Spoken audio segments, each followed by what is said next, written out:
Ladies and gentlemen, thank you for standing by and welcome to today's Channel Focus webinar. Our topic for today is Creating Channel Incentive Programs that Drive Performance and Increase Loyalty. Our expert speaker for today is Jennifer Hartwell, Product Marketing Manager for Revitas, focusing on Revitas's channel management and contract lifecycle management solutions for the commercial markets. Jennifer recently moved from New York City to Center City, Philadelphia. Prior to Revitas, she worked for Canning USA for just shy of 13 years in a number of marketing functions such as alliances, product marketing, and analyst relations. Jennifer also worked for Canon Incorporated's Office Imaging Products Document Solutions Division in Tokyo, Japan for 2 years as an international expatriate. She earned her MBA from Pace University and a BA in Marketing and an AS in Fashion Buying from the Fashion Institute of Technology. Jennifer enjoys many types of activities such as traveling, cultural activities, flower design, cycling, and swimming. All phone lines are in a listen-only mode, and later there will be a question and answer session with instructions being given at that time. You may also ask a question at any time using the chat window located in the control panel. Chat questions will also be answered at the end of the presentation. Today's session is being recorded, and you will be provided a copy of today's materials following the webinar. And with that, I'll turn the presentation over to Jennifer. Take it away. Thank you very much, Lisa, and thank you for the introduction, and hello everyone on today's call and webinar. It is my pleasure to meet you on this webinar and to speak with you today with regards to channel incentive programs and how to develop targeted, higher impact incentives that deliver better channel outcomes. So today's discussion, we will talk about how to develop and build higher impact incentives. And with regards to that topic, we're going to talk about how you can improve partner engagement and satisfaction, increase sales at lowered costs, improve visibility for better business planning, and also how to have enhanced controls for partner program and compliance management. So these are the topics we're going to cover today. We always begin with starting with our 4 pillars here, and within the pillars, the challenges that most channel-intensive businesses are facing today. So most channel-intensive businesses want to increase channel revenue, they want to lower costs, they want to engage better with partners, and they want to gain actionable intelligence. So they're looking to basically understand what are the best programs that they can run with the best partners to increase their revenue. And for lowering their costs, how are they validating incentives and their payments? How are they accruing for making and budgeting and accruing for the spend that they want to spend on the channel for these incentive programs? Are they audit ready? And for engaging partners, are they utilizing programs, and do you understand their utilization of the programs? Are partners eligible for the programs? And are you conducting joint business planning together with your partners? And lastly, with actionable intelligence, what we're talking about is understanding what's working and what isn't working, and being able to really drill down into details of information with regards to channel management at your fingertips. So what we find is that these challenges that companies are facing with channel business, all of them relate to each other, and as we go through today's discussion, we will talk about each one of these challenges and goals and how by developing more targeted incentive programs you can address these challenges. So I'd like to begin with talking about the channel business landscape. What we found is over 80% of respondents to our survey generated over 20% of revenues through channel partners, with 40% generating at least half of their revenue through partners. And what we did is we tried to get an understanding from companies. Most of these companies were over $500 million to the $1 billion range of manufacturers and other high-tech sectors. And what we did find is that there's a significant amount of revenue being generated from the channel. And there's also a similar report from Accenture with regards to the ROI on the channel that is more focused heavily on IT and tech, and those companies are generating 80% of revenues are all being derived from channel partners. So what we're finding is that in the channel business landscape, that partnerships are essential for driving revenue. And when we also ask the question, how are you viewing your partnership and within your channel? Are they of importance to you? Are they stable? What we found is that over half of the respondents said that the importance is increasing. And there's a number of reasons for that we will talk about today. And so we'd like to know, what are you doing to better appeal to partners and improve their mind share and get ahead of the competition?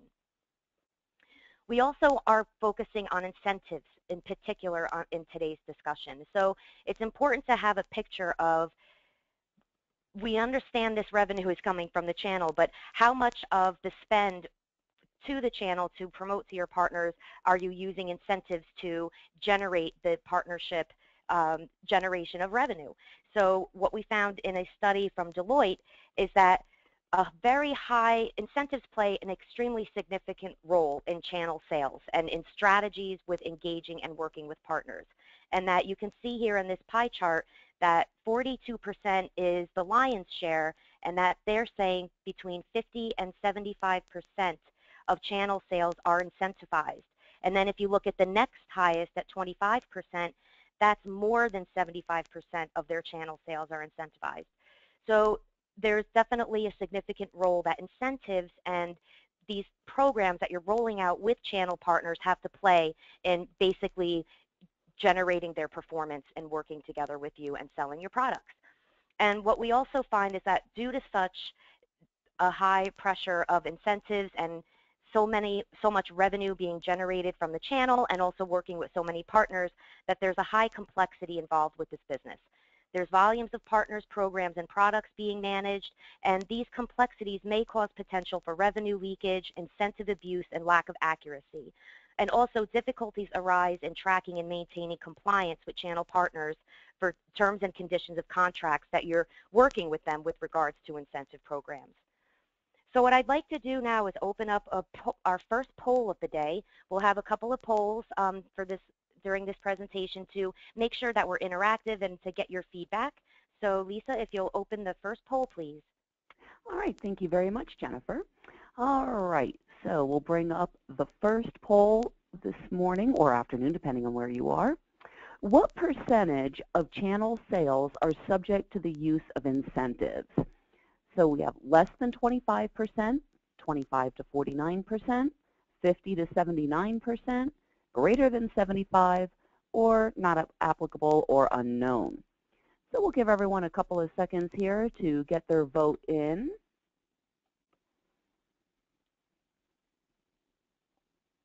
And we'll give you another 10 seconds or so. Almost everyone's voted by now.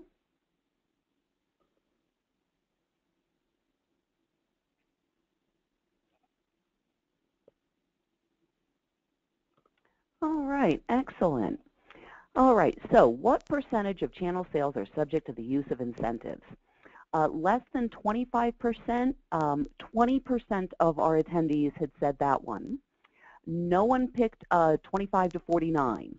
Then we shot up to 40% for those that are 50 to 79%. Greater than 75%, we have 30% of the attendees, and either NA or unknown at 10%. So Jennifer, definitely 50 to 79% was the greatest at 40%. So we'll go ahead and turn it back over to you.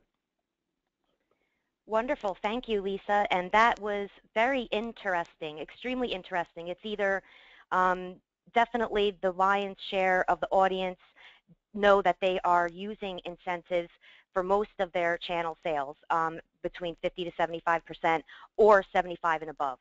So that's really in alignment also with what we're finding in our studies, and also with understanding what your challenges are and how to address the strategies to improve your incentive programs with your partners to help you generate additional revenue and accelerate your revenue.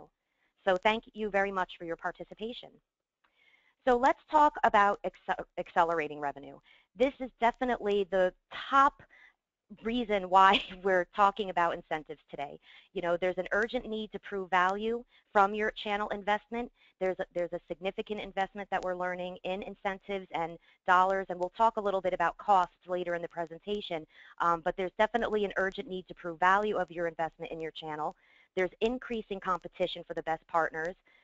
you will need to know which types of incentives are bringing the most return, and there's shifts in the technology landscape with regards to partners and how they're doing business with you.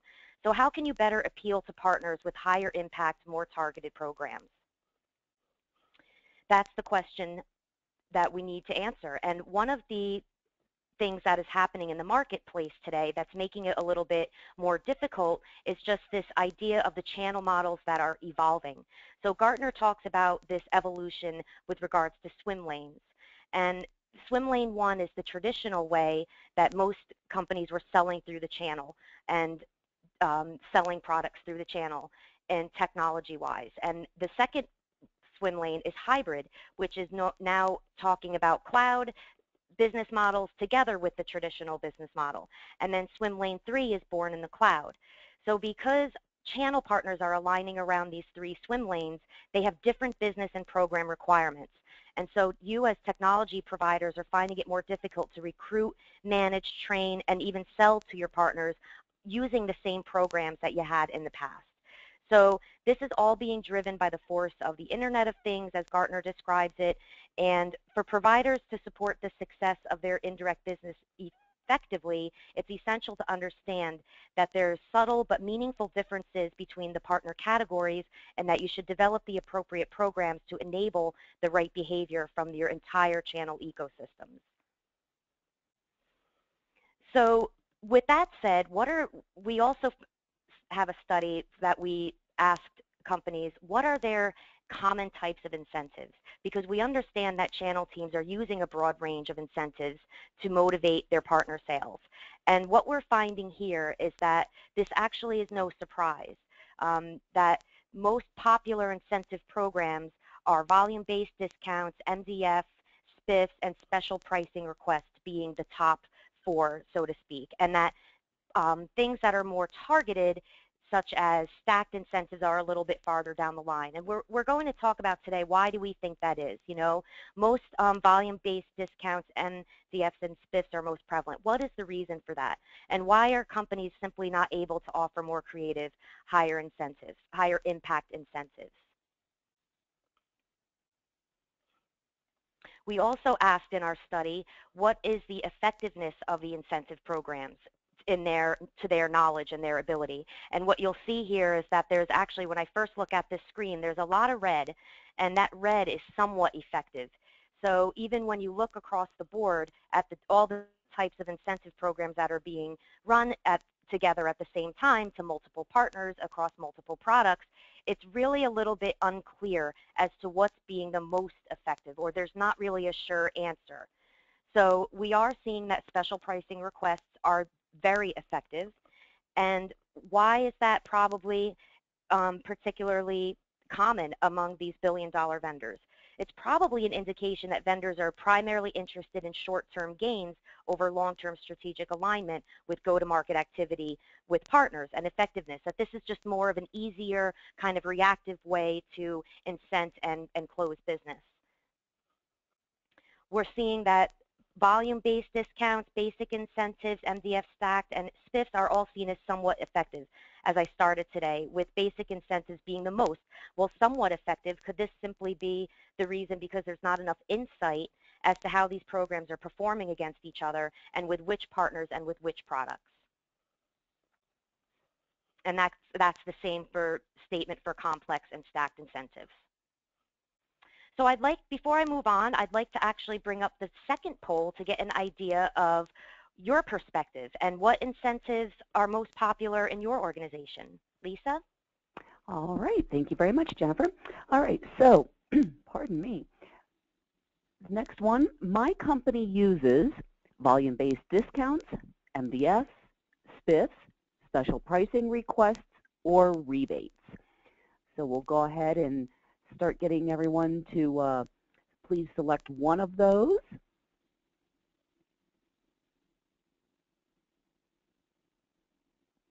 And we'll give everyone another 30 seconds or so to make sure that they get their vote in.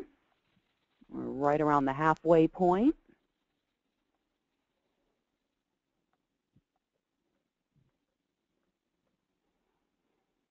About another 10 seconds or so, and then we'll go ahead and view the results.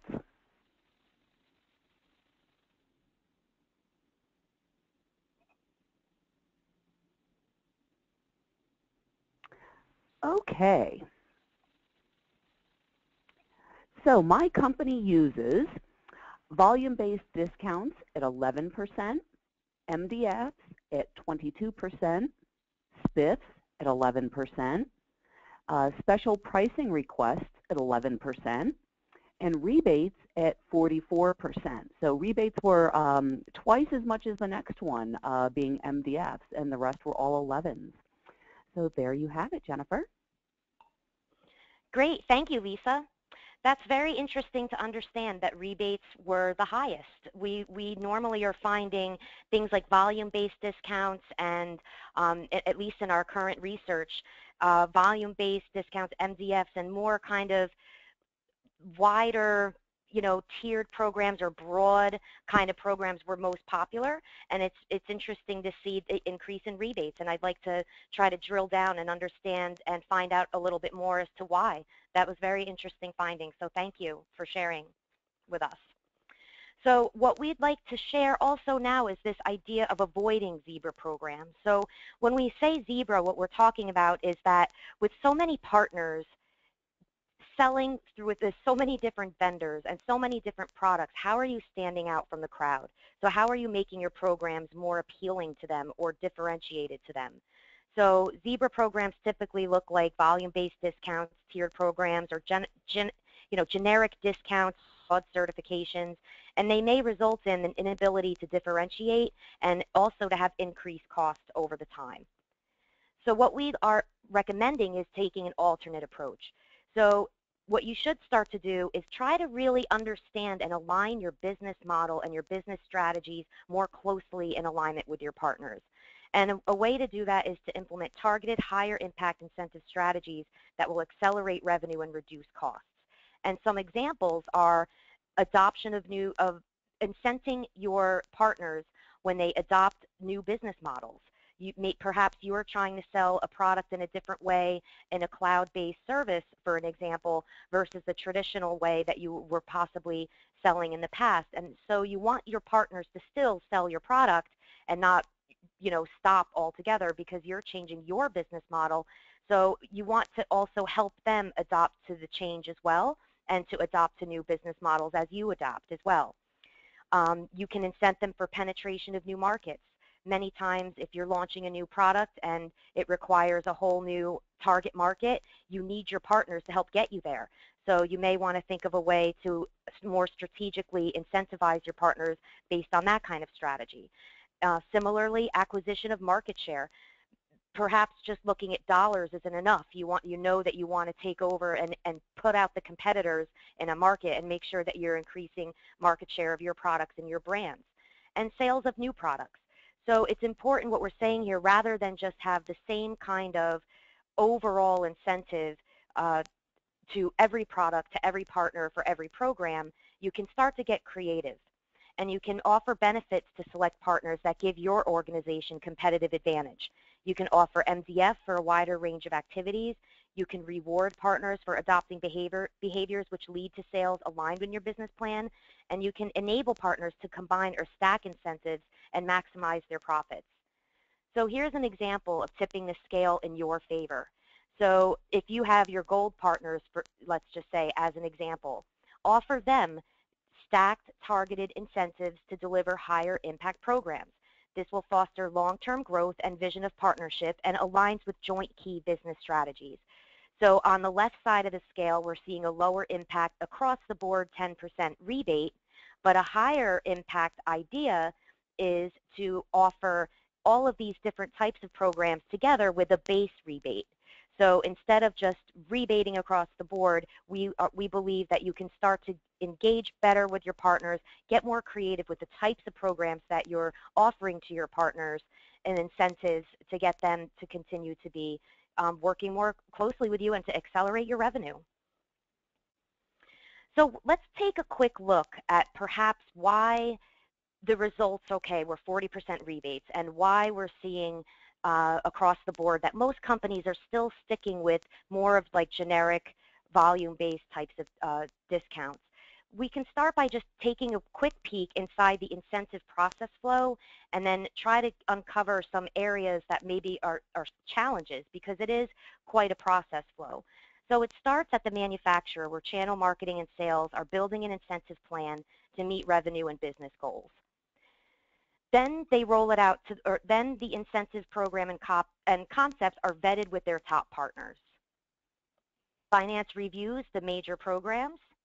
Then they roll out the incentives to partners via portal, email, and face-to-face meetings. Partner makes sales to customers. Orders are placed with the manufacturer. The sales data then goes to distributors, and point of sale data is entered into ERP systems. Then claims for incentive payments are made. Finance or sales ops evaluates claims for payments. Then here's where it gets interesting. Claims are either paid in full, they're partially paid or not paid, or if there's a dispute, an escalation could occur. So as we see, there's time involved here, there's multiple steps involved here, multiple stakeholders, and a lot of complexity going on. So it's kind of very clear why companies may want to stick to business as usual and stick to the programs that they have in place. And, you know, what are some common issues with incentives and rebates? So discount levels could be too complicated to track easily. Partner product and timing eligibility could be too hard to track. There could be too much administrative time, cost to take part in programs because of all of these steps. It could take too long to get paid. It could take time to track down reasons for partial payments. System and process limitations can restrict incentive design. Incentive performances can be unclear. Do you know the impact on products, sales, and by which partner, or do you just know the top 10%? You can struggle to track payments and claims using manual processes such as Excel spreadsheets. And it's very difficult to accurately accrue and understand, especially at the product level, how to budget and accrue for your spending of your incentive programs. So it's often easier just to pay the partner than dispute, which could result in increased costs. And incentives and programs are typically processed outside of the ERP systems. So what we're saying here is that these are some common issues, and the ways to solve these issues is by having a system in place for channel management. You need a channel management system that integrates completely with your channel management process so that you can be more creative with incentives and get over all of these common issues, which are primarily just time and being able to track and understand what's happening with your partners and with your programs and the incentives that you're using with them. And let's quickly just go through an accrual management process flow. So channel management designs quarterly incentive programs. They collaborate with finance to determine how much to accrue. Time goes by. Sale to the customer takes place. The manufacturer receives sales data. It's entered into the it automatically is put into the ERP system based on accrual rate. Update accruals, account and general ledger, and finance analyzes accrual balance monthly and quarterly for risk of over or under accruing. But some common issues with accruals is that ERP systems often lack the flexibility to have different accrual rates by product, by incentive.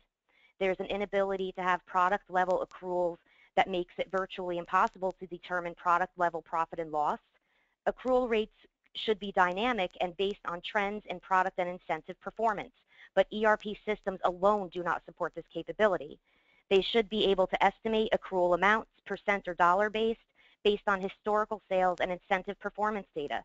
ERP systems alone do not support this capability. And there's significant financial exposure for under or over accruals.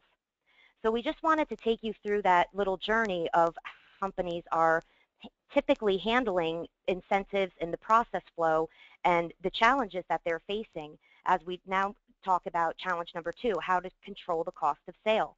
So controlling costs protects the bottom line, and targeted incentives can save money. They can deliver greater impact with fewer qualified participants. So how can you implement better channel controls to reduce costs and prove the value of your investments? What are the hidden costs? Most organizations actually don't even have an idea or an understanding of what are the hidden costs when they're running inefficiently their incentive programs with their partners. So according to the Accenture report, 3%, I'll start with actually the second bullet, 3% to 5% of total revenues is being spent on indirect channel incentives. And then as much as 10% of the typical high-tech companies' indirect channel partner incentives are overspent or are generating an insufficient return on investment, or they're just really, it's really unknown. It's murky waters. We're not sure. So if we take this into consideration, these percentages seem low, but if you do want to take a look, if you're, for an example, if you're a $10 billion company with 80% of revenue coming through the channel, that equates to $8 billion coming through the channel per year.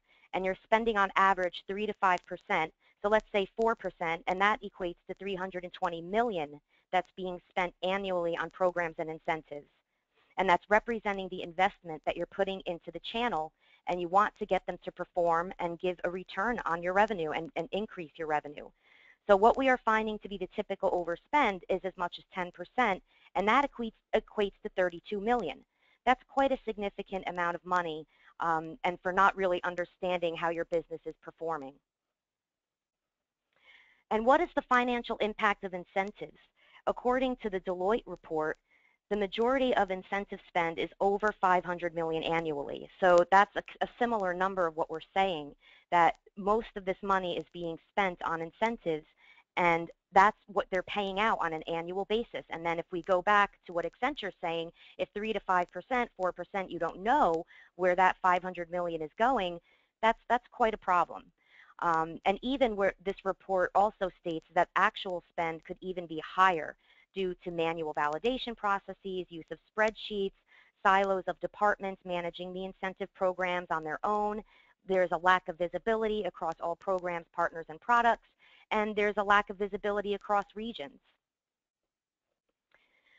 So what we feel is a very good solution is having the ability to validate and really understand and track what's happening with these incentives and validating those claims, so you really have an understanding of the money that you're paying out and investing in your incentive programs. And we find that incentive validation is also critical to keeping costs down. And what we're showing here is that according to our study, we found that about 80% of the respondents are validating manually or not at all. And this is quite a significant number. And the reason is because of what we stated earlier, that usually incentives are managed perhaps department by department, which is fine. However, there's no interaction between the systems to make sure that the validation is occurring. So that's a lot of cost that you're putting your company at risk. So inadequate financial controls can result in partner overspend and inability for accuracy in accruals development. And manual validation causes delays, increases risk in non-compliance, and it's also very error-prone. And we also found, that was from our Revitas study that we did with IGS, and then when we go to the Deloitte study, we also found a similar finding, that incentive claims reconciliation just lacks consistency. That companies are performing validation, but it kind of depends on the type of incentive, or it's done on an ad hoc manual method. There's really a lack of consistent processes for incentive reconciliation against terms and conditions and contracts, and the communication of policies and processes vary and really cause a lack of automated testing and validation on the incentives. And that's what's causing this ROI, such a high number of not really understanding where your money is going and your investment is going with regards to your incentives and your programs. So before I go into talking about an approach, actually let's do the poll. I'd like to do another poll right now. I would like to turn it over to Lisa to get your perspective on how you're validating your partner payments today. Okay, well, thank you again, Jennifer. Okay, so this poll, to validate partner payments, I use manual inspection, a homegrown system, commercial software, or nothing, no validations. So we'll give everyone a couple of moments here to get their vote in. We have over half of you that have voted already.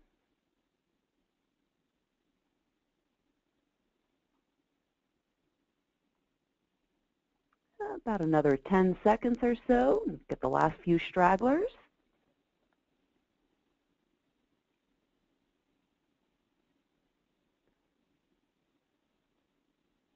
Okay. So to validate partner payments, we had 75% say manual inspection, 8% said a homegrown system, 17% said commercial software, and 0% said nothing, which is probably a very good thing. So again, 75% said manual inspection, Jennifer. Wow, thank you, Lisa. That is really surprising. I really love taking these polls. I hope you all enjoy and don't mind because it really helps us to also keep, make sure we're accurate as well. I mean, we're finding these things when we do our research study, as well as, taking from leaders like Deloitte and Accenture. And it's always really nice in a way to see when it really, everyone is saying the same thing. Most companies are using manual inspection, and that what we're telling you here is that it definitely keeps, things rolling. But is there a better way? And there definitely is a better way. And because of these changes and the way you need to work with partners and attract and engage and keep their attention and not become like zebra programs and make sure as technology changes you're keeping up with the pace of change, it's important that you have a system in place so that you can become more creative with your incentive programs because competitors are doing it as well. So manual inspection at 75% is pretty on target with what we're finding as well. Thank you very much for sharing with us. So what could be an alternative approach? So what if, what can our customers do in terms of validating the requests for the partner payments and all the different types of incentives that are coming in? So what we're showing here is a gross to net profit waterfall. And what this is illustrating is if you look on the blue bar is what's valid, and the orange or the red bar is what's being claimed. So this is just a snapshot to really understand in an instant with regards to your sales and the amount that that's coming in based on your sales data, and then deducting out the amount for the different costs, including costs for incentives and deductions, as well as things like administrative fees, merchandising costs, and then your incentives such as rebates and price protection, etc. And then you're coming up with the pocket price, from which is an intermediate margin, from which then you also subtract other costs of goods sold, where you then come up with your net revenue. So imagine if you can apply automated validations to run against your incoming sales data to identify which transactions are ineligible. So for each element of the gross to net waterfall, you can run automated validations against the conditions that you can set, and so that you can understand in an instant what the right partner is selling with the right products and at the right geography during the right time and other performance parameters specified in your program. So what you can also see with this kind of approach is that you can see, okay, what we had before is what's valid, what's claimed, and then if you wanted to drill in to understand the details and what's being claimed, you can see if there's some kind of what's kind of background. You can identify the reasons if you need to reject a claim and perhaps why the claim is not valid, and you can identify ineligible transactions. So some of these transactions could be, late timing, there's a dollar amount error, the partner isn't eligible, it's a duplicate claim, the product wasn't eligible according to the contract with the partner, or others. So what you can see here with this kind of approach, that you can really drill down and understand the claim transaction details so that you can prevent claims escalations or disputes. And as we learned earlier when we went through the steps of launching incentive programs and managing incentive programs, that could be a big hindrance to being able to accrue accurately, and also to for hidden costs, and you might just start paying out on things and claims that you really don't need to be paying out. And with this kind of information, you can focus on partner satisfaction and amplifying the engagement with the partner, and you can be able to provide the level of insight for yourself and for them. So it provides the mechanisms for improving overall partner relationships. And additionally, this also assists with keeping costs down by giving you the ability to verify and validate incentives in real time. The savings are significant costs in time and money and in reducing overspend. So let's talk about improving partner engagement. We just illustrated one way to keep costs down, as well as giving you information that helps you improve partner engagement if there is a claims dispute, for an example. So other factors that are happening is that a lack of business analytics undermines effective business planning. If you don't have a reason to talk to your partner, they're not going to want to talk to you, right? If you can't just go to them with, oh, we're just going to not handle this, and you don't have the information to back it up. There's the lack of systems mean that channel teams cannot keep pace with partner needs, and incomplete programs foster short-term rather than sustained business value. So how do you engage partners for better business planning, better joint marketing, and better co-selling? These are the questions at hand with partner engagement.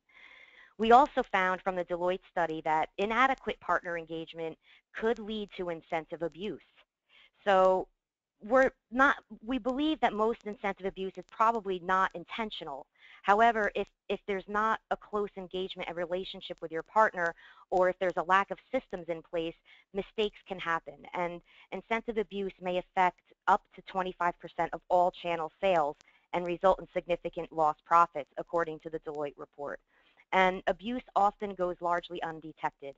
There's a lack of active program management. When you have a lack of active program management with partners, when there's a shift in the channel models and business models, go-to-market models of products and solutions, as well as your channel partners' own business models, inadequate insight to partner and program performance can also be a cause, and inadequate controls related to validating and managing channel incentives. So the report also shares some information of companies' confidence in existing controls that they have in place to identify abuse. And what Deloitte found is that most companies, if we look at the chart, 50% say they're somewhat confident, and 42% say not at all confident. So we understand that it's a challenge to really understand if abuse is happening or not, but it would be much better if you felt confident that you knew that abuse was not happening. So the reason is that companies lack consistent processes or systems for incentive program development and controls of partners. This also brings into play the high risk of non-compliance with channel partners. So you want to make sure you avoid that as well. And so what we're finding that this level of confidence is quite high that there isn't any with the partners. And I'd now like to open up one more poll, and the last poll to get a perspective from you of how confident are you on the effectiveness of incentive controls and compliance enforcement with partners. Okay, let's go ahead and get that last poll launched. So once again, my confidence level on the effectiveness of incentive controls is very confident, somewhat confident, not at all confident, or don't know. So we'll give everyone a couple of moments to go ahead and get their answers in. I had over half of you vote already.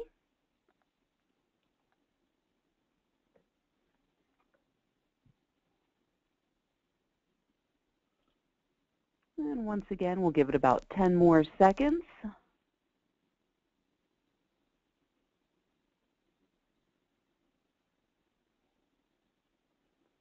Okay, we'll go ahead and close the poll and take a look at the results. So my confidence level on the effectiveness of incentive controls is, we had 50% say very confident, 38% are somewhat confident, 13% are not at all confident, and we had 0% who didn't know. So once again, very confident, half the people in attendance. That's great. That's really great to hear. Thank you, Lisa.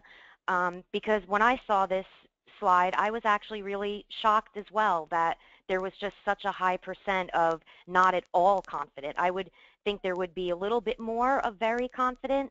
And, you know, I'm glad to see that at least that confidence level is there, that abuse isn't happening. However, we did learn, though, that validation is being done very manually, so it may not be yielding the greatest performance, but at least you have a good idea of confidence with their incentives and claims, and that's very good to know as well. And 38 somewhat, we also still feel that's pretty on target as well, that most companies are kind of in not really sure. And thank you again for sharing that with us. And I'd like to now talk about how you can gain confidence and, you know, working with your partners and validating the claims. And one of the key ways of doing that is gaining actionable intelligence. So it's important to have the systems in place so that you can have the ability to track, not only to process and operationalize the entire process of managing channel engagement activities and incentive programs, but you really need a layer of analytics involved with how you're looking at the whole ecosystem of your partners. And channel teams that lack systems, they lack systems that assist them in tracking, validating, calculating, reporting, and aligning sales activities. And granular visibility and analytics are required to validate and verify behaviors and results from incentive offerings. You don't know what you don't know as well. So if you don't have the ability to drill down and understand what's really happening at the product level, the partner level, and the program level, then you're really at a loss. And if you're just looking at top line sales revenue, is that really enough if you need to improve overall performance that you want to get from your channel? So how will you address the increasing complexity of channel models, programs, and products? We have here the Channel Performance Dashboard. This is an analytics. What we're illustrating here is that a way to do that is to be able to have analytics available at your fingertips. And one way to do that is by having a channel performance dashboard that's easily available, that allows you to see a high-level picture of all the business activity at once, and that could be tailored to the business user. So the dashboard delivers insight into channel performance by program, by partner, and by product. So you can identify and replicate the best programs, direct resources to top-performing partners, and measure product profitability more accurately. What this dashboard is showing here is on the top left, you can see all of your programs that you're being run and the types of incentives that are being run in those programs. You can have a trend analysis of the revenue coming in year over year. You can see, going down to the bottom left, the partners and which partner is delivering the most revenue by the size of the circle. And you can see, you can have a performance measurement right there, so you can always see how your channel is operating in a real-time basis. And then you can have the products that are being sold, and you can see the type of incentive spend that's happening with regards to which products. So it's not just this idea of overall spend. You can actually see illustrations for your whole ecosystem of your channel. So let's take a look at how not only having a dashboard, but then you can actually drill down into details right from your desktop, right at your fingertips, or just by having analytics available to you. So what we're seeing here is, if you're looking at trend analysis, what happens if you notice that there's a spike in incentive spend under one of your partner programs? So what we're showing here is that there's a spike that occurred with one of your programs called USD Premier Partner Program, and you want to understand, well, what's going on here? Why is this spend suddenly up so high over the last quarter? So if you drill down, you can get a closer look that reveals what the brand of products that are most heavily sold under that particular program. Then from there, you can even start to then drill down into the product details. So you could see that there's 3 product families that are delivering roughly the same revenue, but if you look up at the top, the green bubble up there, it's showing that one product family, the Fieldmaster Pro, accounts for much higher incentive spend. So you can ask yourself, should we consider changing this program in order to optimize the spend amongst all the products in the family?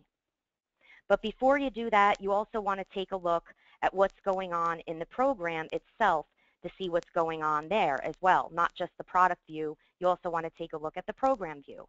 So you can drill down into details of what the program view is and what's going on with that particular program. So a closer look here shows that 4 partners are participating in that program. And there's over 1 million in incentive claims totaling the pending amount under that program.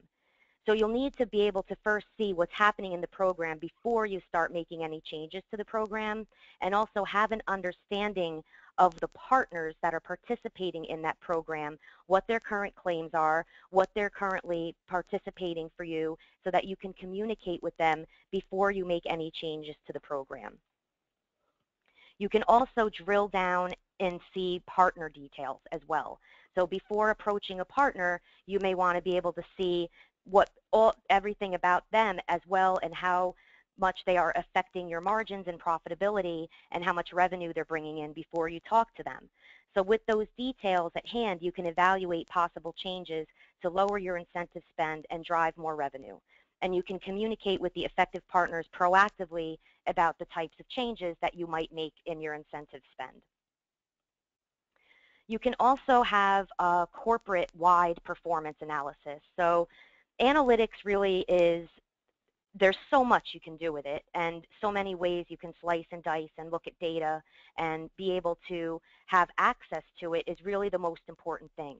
So you have the visibility to your overall performance of what's going on in your company, and you can see it by partner, program, and by product, so that way you can then decide how to strategize and develop and deliver more targeted incentive campaigns to your partner community. So this corporate-wide performance analysis is looking at the corporate-wide perspective, and it allows you the ability to review overall company margins and evaluate what types of incentives are being leveraged the most. You can understand variations based on line of business and product lines, and understand contribution of various incentive types to show their net sales.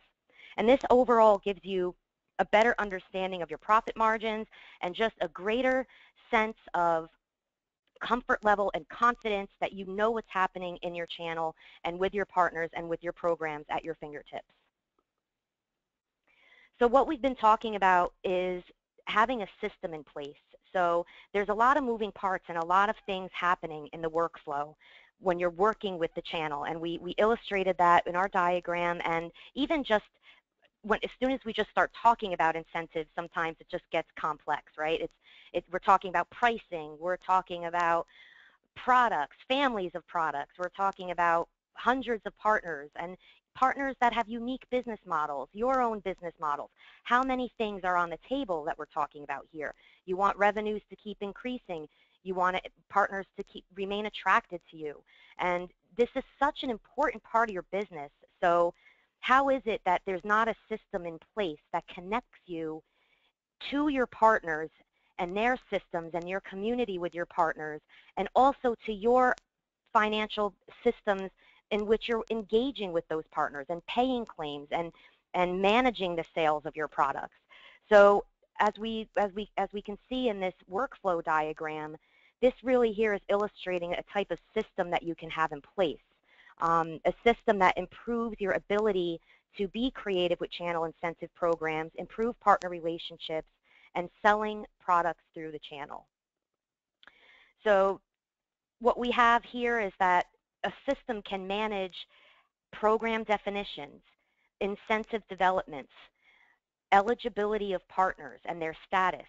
Then you can launch your program, and it can also help you validate, calculate, and forecast on your programs, and have that all linking with not only partner systems and even front-end sales systems with data, but also with your back-end financial systems, so that validations are accurate and there's actually a way to be able to analyze and view everything that's happening with regards to managing your channel. Analytics is a layer that we have up top here that allows you to analyze, model, explore, visualize, and report on all of the activity happening in your channel. So in summary, we covered a lot today, and I very much appreciate everyone's participation and the polls. We have about 10 minutes left. I just wanted to quickly summarize how you can achieve success in the channel. So implement a purpose-built solution for end-to-end channel management, create more effective incentive programs that drive revenue, streamline and automate incentive processing on the back end to ensure expected and optimal outcomes, assist partner program effectiveness and evolve strategies together with your partners, and sharing information with your partners for joint business planning.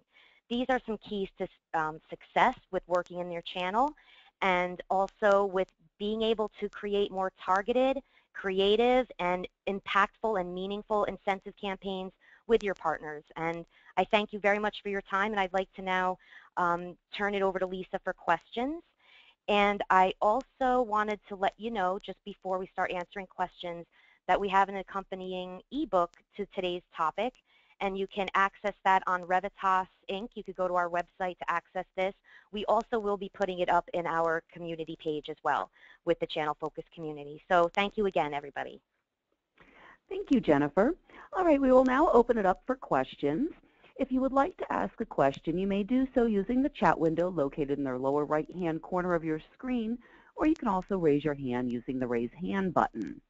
So we'll give everyone a minute or so to go ahead and write in any questions that you may have.